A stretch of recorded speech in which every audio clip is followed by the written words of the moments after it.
Est-ce que tu sais pourquoi les noyaux d'avocat sont si gros? Tout simplement parce que c'était fait pour les géants.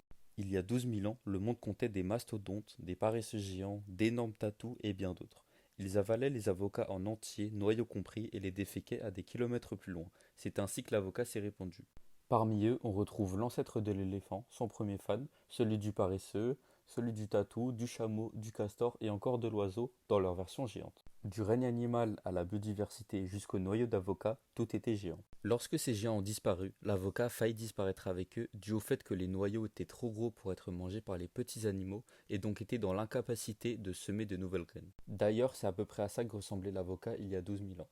C'est là que les premiers paléo-indiens sont intervenus. Ils ont commencé à cultiver, à le sélectionner et à le rendre plus crémeux, plus gros et plus sucré au fil des siècles. Aujourd'hui, l'avocat est un symbole mondial de luxe vert. Mais au Mexique, on l'appelle l'or vert et c'est une affaire sérieuse. Les agriculteurs locaux et les cartels de drogue se disputent les terres et l'eau pour contrôler le marché.